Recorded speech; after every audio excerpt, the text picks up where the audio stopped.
Good morning, Ms. Doherty. Good morning. May I please the court? Elizabeth Doherty. I represent the appellant in this matter, Samushadeen Alabi. With me is Rena Brown, who was trial counsel below.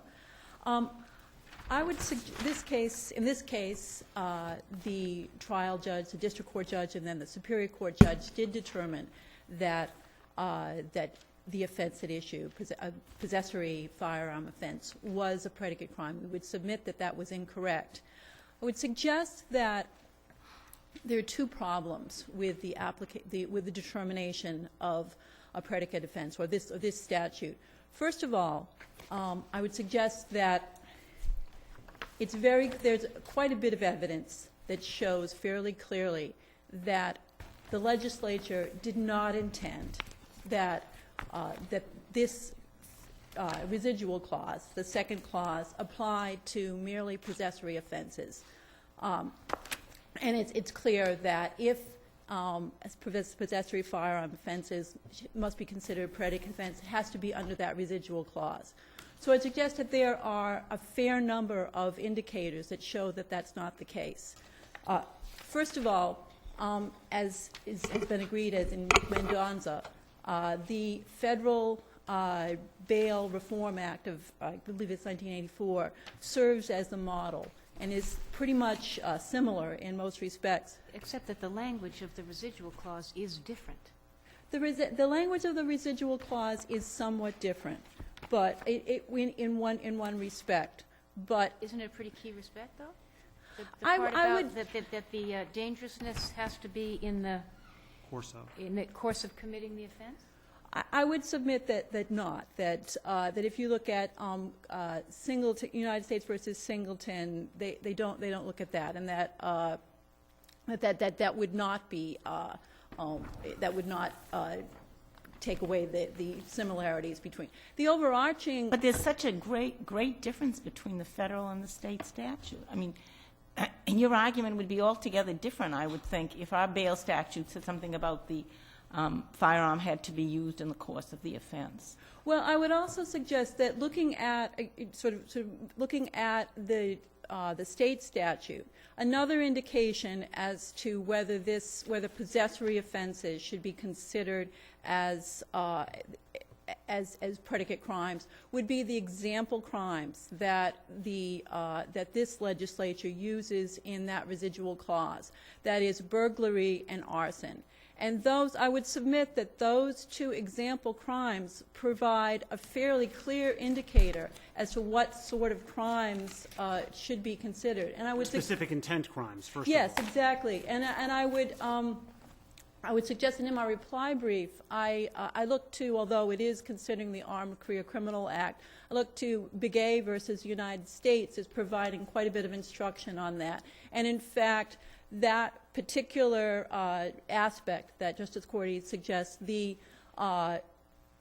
need for specific intent. In fact, both with arson and with burglary, as I set forth in the reply brief, both of those require specific intent, whereas possessory firearm offenses, that statute is basically a strict liability statute. And in fact, in Begay, that was one of the aspects that they looked at. They were considering whether an OUI crime could be considered, whether it was like in kind.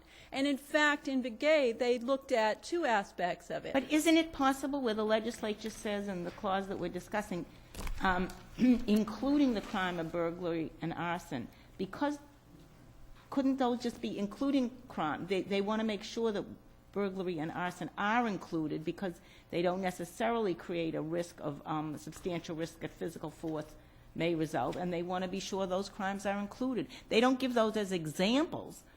They don't say for examples. They just say including. Don't leave those out. Well, but I would get to the fact of the sort of canons of statutory construction, where you look at all of the words and give them effect. The question is as to why those particular crimes would be considered in that clause.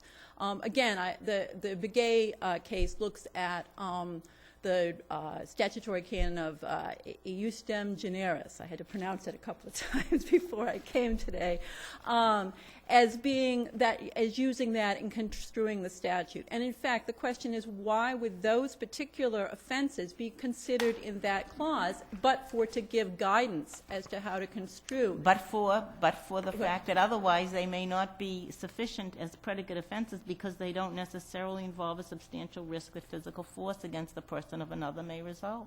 Well, again, it's not just physical force. It's a substantial risk of physical force, and You don't necessarily have that with the crime of either arson or burglary.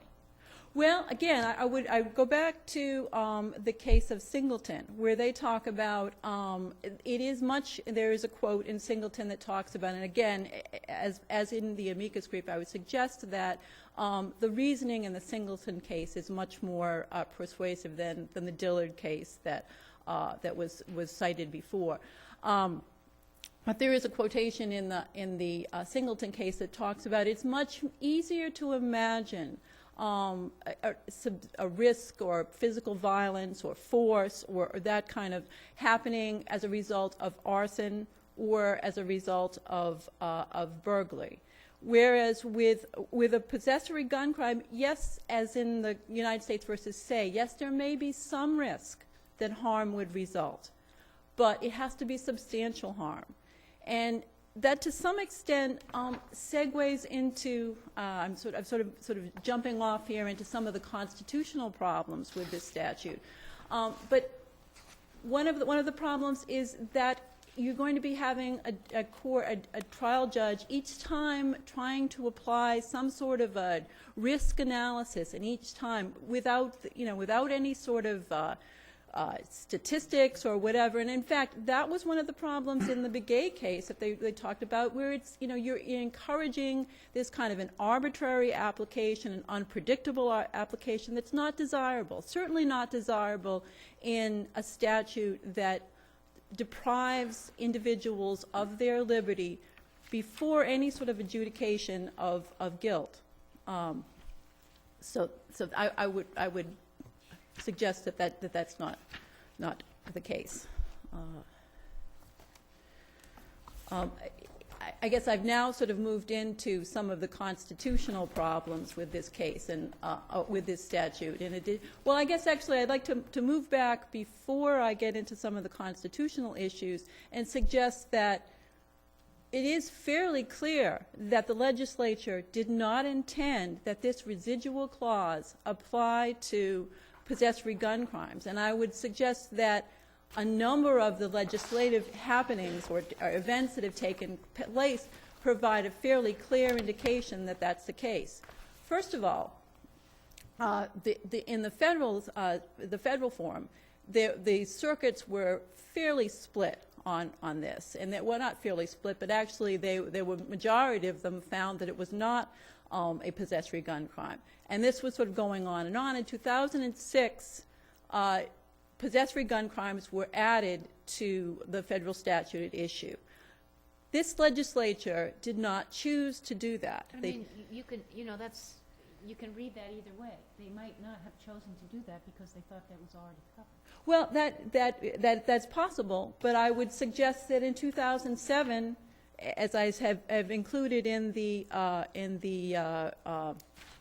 back of the reply brief, the governor submitted legislation looking to add possessory gun crimes to Section 58A.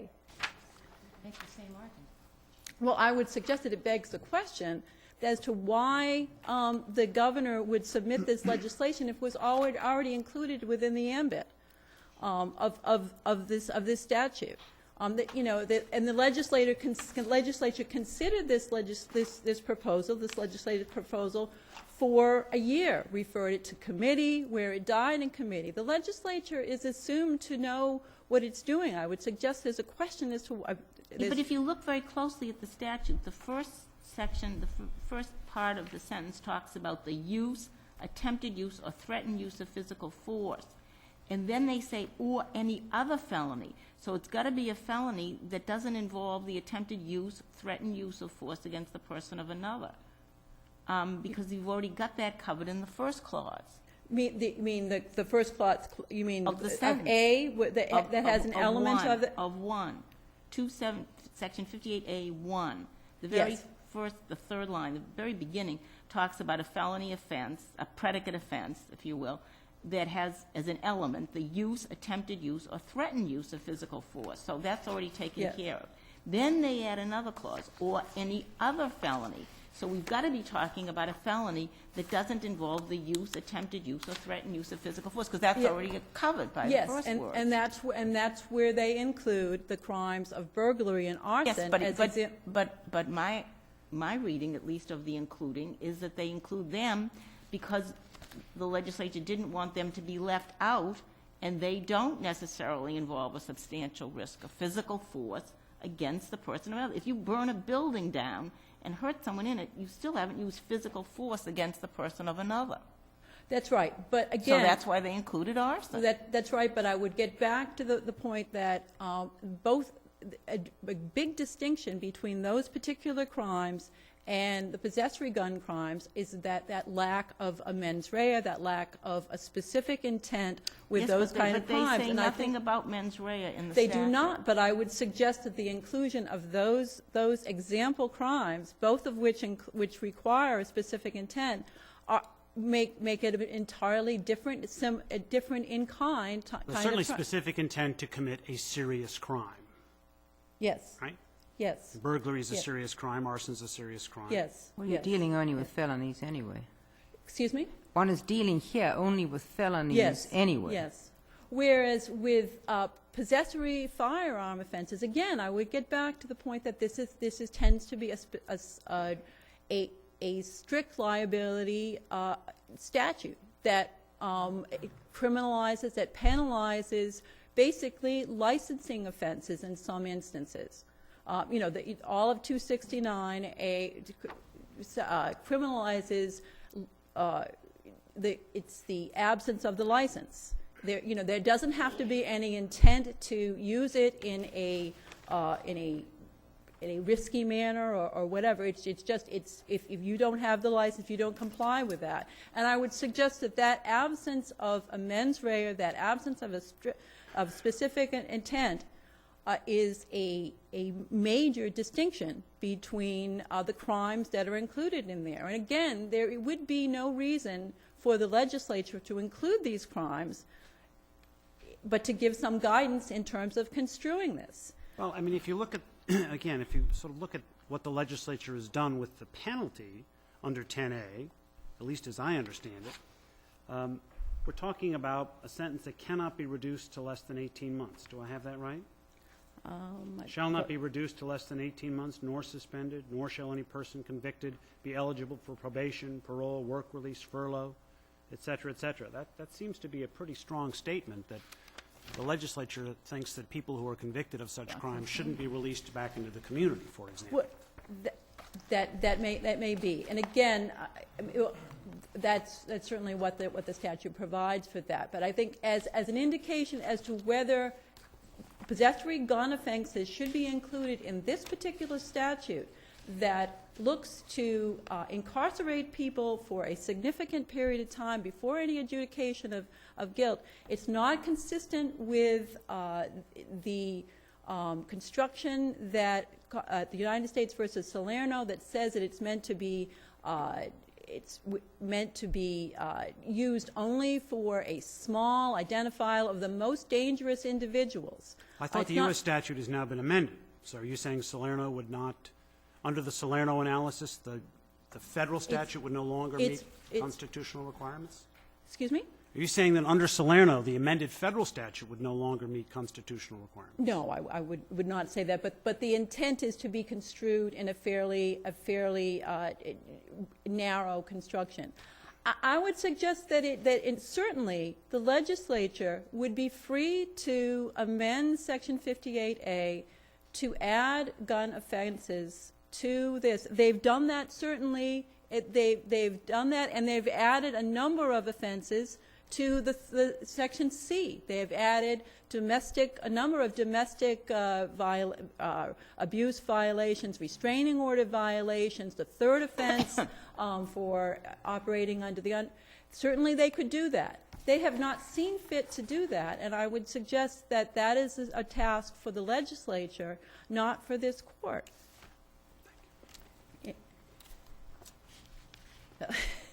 I'm watching your seconds wind okay. down, Mr. Alabi. Well, I would also submit that And now your time is up. I'd rest on my brief as to the constitutional issues. Thank you, Mr. Alabi. Mr. Sada? Chief Justice Marshall, honorable justices, may it please the court, it's truly an honor to come before you, and there's so much that I would like to say on this issue, but so little time. Let me begin by clarifying a couple of things that I think need clarifying. Justice Spina, as I'm sure you know, we're not talking about all possessory gun offenses. We're talking about felony possessory gun offenses. So the image of the unlicensed firearm in the home or the apartment, loaded or unloaded, that's not what we're considering here. We're considering the lethal firearm offenses. We're considering carrying, whether it's loaded or unloaded, but I can say, and I think this gets to a question that Judge Cordy asked, 90% of the firearms that we're seizing with respect to carrying charges are loaded. We're talking about high-capacity weapons. We're talking about what I call career felons in possession of firearms. We're talking about Mr. use of Sada, firearms. forgive me for interrupting you. I understand the felony point, but the others are all fact-specific. I mean, you may, in fact, only use it in those circumstances, but we are not out there every single... We have to get over whether or not it's included as one of the predicate offenses. But the idea that we have been overreaching. No, it's not a question of bringing people into the net who don't deserve to be there. I think that that's not borne out by reality. Is it correct that your office is the only one of the district attorney's offices that uses this as a predicate offense of 58A? That's my understanding, Your Honor, and I'm proud I'm not to say... suggesting that that's an overreaching. All I'm saying is what you are raising before the court are very, very fact-specific cases, and we may have to make a determination on the first prong. Although I haven't checked, I'm quite certain that the 10 other district attorneys are using this selectively. The difference is I'm using this every single time somebody is arrested for a felony gun crime, and I would almost argue... Your point is that you are not using it in a discretionary manner. You're using it every time. It's up to the judges to apply the discretion, Your Honor. We consider it a predicate offense, and I think that it's clear in the language of the statute, the plain text. I think it's clear in the legislative history. I think it's clear in the comparisons between the federal law and the state law that carrying a firearm, that possessing a high-capacity weapon, that being what I call a career felon, somebody with previous violent or drug-dealing offenses, and possessing a weapon, that using the firearm in a commission of a felony, that's precisely what the legislature intended to cover. This statute grew out of the public's concern for greater safety, taking into consideration the need to, as Justice Freed said in the Mendoza decision, we have the criminal law regime and we have the preventive regime.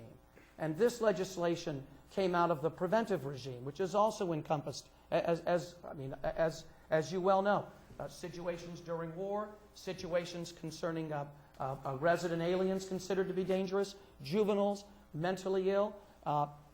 Your Honor, individuals carrying loaded firearms in our inner cities, and it's no accident that I'm joined here today by chiefs of the inner cities and the sheriff, other people in law enforcement in Bristol County, because this has made such a difference. And it's not making a difference in conflict with any statutory language or with the Constitution. So how do we judge whether the risk here is substantial? We do it by our gut? Well, Your Honor, you look at the inherent nature, and the inherent nature But Mr. Sutter, that's the difficulty, if any, that I have. One is you say leave it up to the individual judge. You run off, you've got career offenses, and you've got so on and so forth.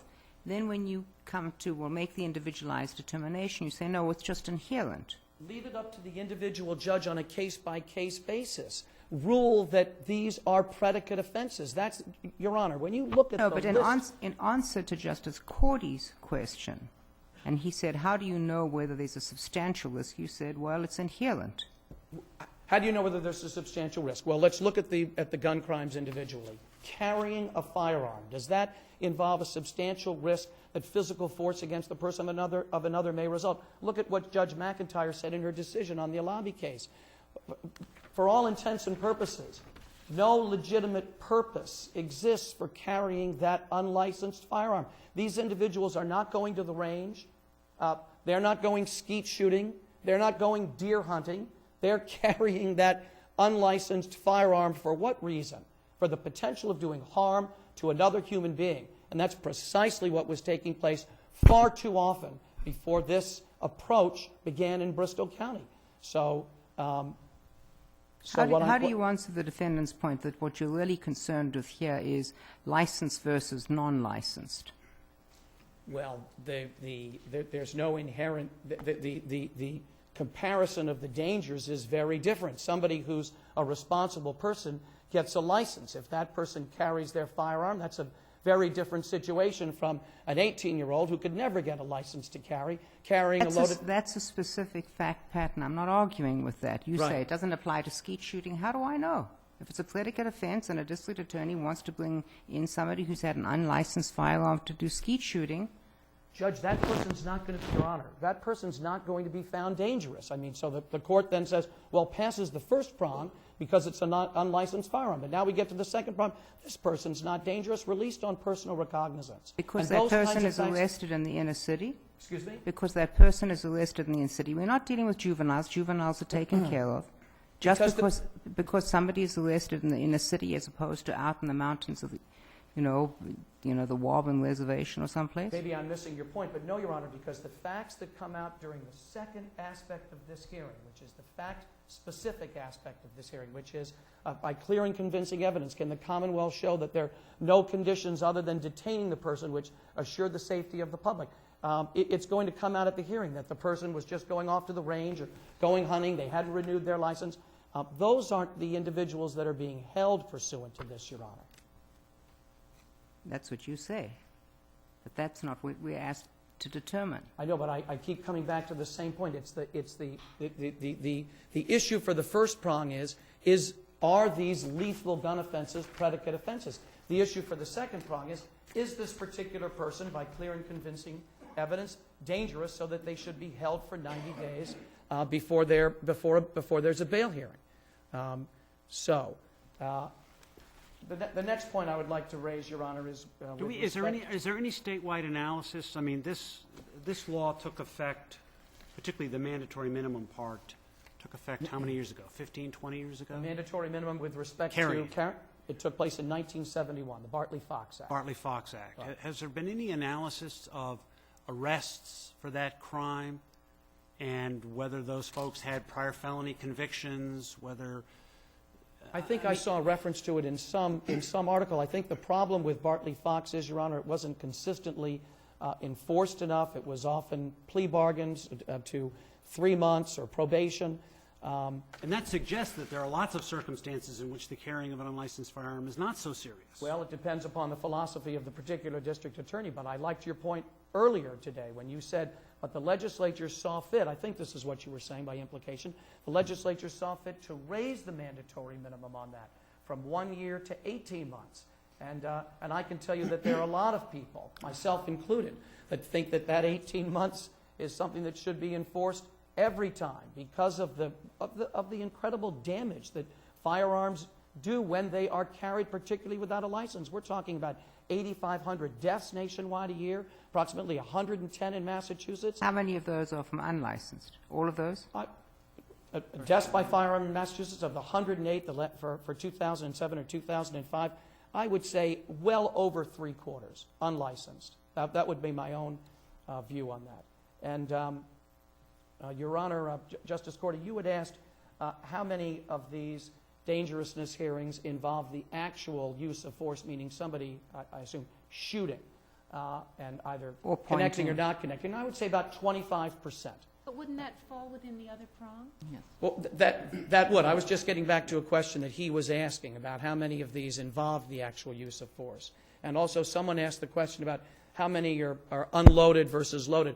I would say of the dangerousness hearings we've done for carrying, a 90% have involved loaded. Very few have involved unloaded. Do you ever not pursue a dangerousness hearing? I mean, do you ever use your discretion not to pursue a 58A hearing? The only time we do, Your Honor, is when we believe that the hearing will compromise a conviction on the case. We are doing this as a policy. We're doing it virtually every single time, and it is having an extremely salutary, beneficial effect on Sutter, public safety in Bristol County. I understand we ask, we really do have to rely on what's in the record. I understand that.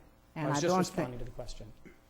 No, she was asking about whether you, I mean, I was responding to whether it does have a dramatic effect. Unfortunately, we have to go on what's in the record. Right. I think the plain text supports that these are predicate offenses. I think the plain text supports it because this Court has said before, as Justice Cowan pointed out, firearms present a risk. I think the text supports it Would it be because... fair to say, Mr. Sutter, that there's almost no felony that I can think of that doesn't present some kind of risk? The question is the degree of risk.